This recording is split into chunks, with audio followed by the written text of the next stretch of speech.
Hi friends, Grace here. So just in the US alone, we've seen an all-time high in credit card debt. To be exact, is $930 billion worth of credit card debt. So today's video, I'm going to be sharing with you why you need to understand your spending, even if you make six figures, and also going into managing your spending and also how to curb your spending as well. So a delinquency rate is essentially when someone carries a credit card balance for over 90 days. So I've just got my laptop here just so that I'm super accurate as well. 18 to 29-year-olds have the highest delinquency rate, so meaning they're carrying a balance for 90 days or more. So they're sitting at 9.36%, while a 30 to 39-year-old are sitting at 6.05%. So these rates are quite high compared to previous years as well. So just to top it off, an average person in the States is carrying a balance of $5,000. So you can imagine that the debt is piling on and on and on, which is the critical time for us to really check in on our spending to make sure we are, one, not overspending, and two,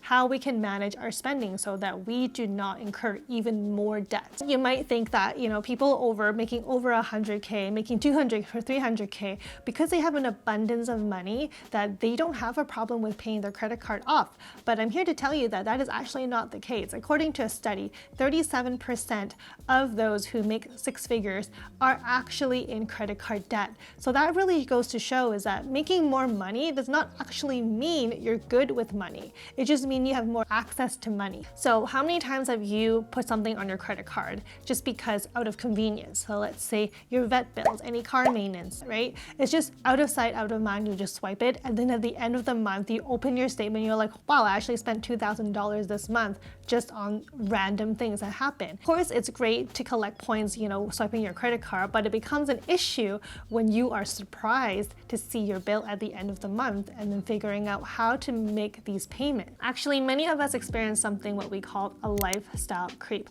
I've just got a definition on my screen. I'm just going to read to you. So a lifestyle creep essentially is when the cost of your lifestyle is just creeping up on you without you realizing. One of the reasons is that you suddenly got a raise or a bonus and then you saw an increase in your income. A second reason for potential lifestyle creep is when you want to impress somebody. And third is basically when you see a lifestyle on TikTok or Instagram or within your friends and you want to mimic that lifestyle. That is a catalyst for lifestyle creep. And I just want to zoom in on the last one. Seeing things online has really become a catalyst for lifestyle creep for so many of us. And what's interesting is that when we look at celebrities like Jennifer Lopez or Kim Kardashian, we're not necessarily benchmarking ourselves against them.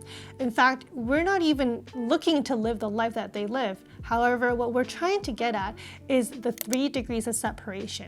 We're looking to our closest friends and their friends just within our network to see how we compare ourselves to the others, because they are more relevant to us. So then we slowly see the shift in the way we're spending. So for example, maybe booking more 5-star luxury hotels to treat ourselves, or we start to buy a certain car because we see all of our friends living this lifestyle, or maybe we're spending our mornings going to a spin class at 7 a.m. because that is the fit lifestyle that we want to live and we see online. Here are a few ways for us to be more mindful with our spending, even though some of these may seem fundamental, but a lot of them requires us to look inward to figure out what we actually want. So the first thing I have is to understand your value. For instance, do you actually want to wake up at 7 a.m. in the morning and do a spin class or a Pilates class? Do you actually want to buy that car? Do you actually care for functions over form? What about Instagram and TikTok and Facebook? Do you actually care for the likes? What do they actually bring you? Well, let's be real. When we are thinking about what we actually want, we start to realize maybe the things that we're slowly purchasing aren't even aligned with what we actually want in our lives. So when we know ourselves better, we can then make quicker decisions as to whether this purchase is aligned with our values and what we actually want versus the desired lifestyle that we are going for. Another tip to curb your spending is to understand the car loan rule of thumb. So essentially, your car loan should not exceed 15% of your monthly income. So the average income right now is around $60,000 per year. So after taxes, you're bringing in about $3,600 a month. So essentially, every single month, your car payment should not exceed $540 because that is 15% of your salary. So, next time you get into a car loan, do the math and see if this is something you could afford. 15% is a conservative rate, but at the same time though, life changes, right? You could be purchasing a place, you could be starting a family. You don't want your car loan to be the factor that is tying your money down when you have other things in life that you need to pay for. Another tip is to adopt the saving money mindset. So I'm going to read off a quote on my screen by none other than Warren Buffett.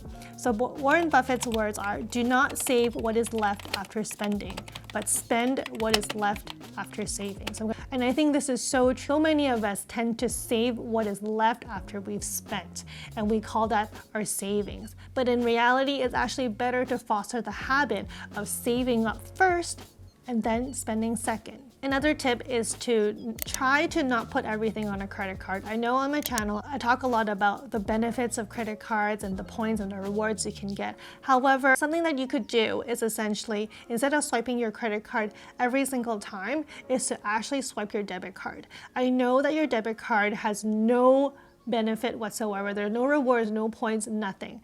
But what this gives you is the habit of checking in on your balances. Every single time you swipe something on your debit card, it's instantly gone from your bank account. So you go in and you check, you're like, oh my God, I just spent $500. So that there is the trigger to foster a better habit of spending without just mindlessly swiping your credit card. Next tip I have is to check your balances frequently. Whether you are on a credit card or debit card or auto payments, it's so important to not just check your balances once a month and set and forget, unless you really have a solid plan for spending and you're really developed a habit of spending, is really to make sure that, check in every so often, maybe once a week to start, and see where your balances are at in your checkings account and on your credit card. Sometimes doing that little gesture of just taking a second to check in really gives us this perspective as to how much we are spending and gives us that reality check that we really need to curb our spending. My next tip is the 50-30-20 rule. I know the order is 50-30-20, but I would love to see it the other way, 50-20-30 instead. Right? So where you're spending 50% on your needs and then you are spending 20% on your savings. So set aside and you're never touching that money, or maybe you're investing that money, and then lastly is the 30% is on your wants. With so much debt everywhere and the atrocious interest rates, it is the time to really figure out what we are spending on and to really understand the lifestyle creep. If we are always just following what other people are doing or adopting other people's values, then who are we then? So with that said, if you love this video, please do give me a like and a subscribe to let me know that I'm doing a good job and this is kind of the content that you're interested in seeing. And with that said, we'll see you all in the next one. Bye-bye.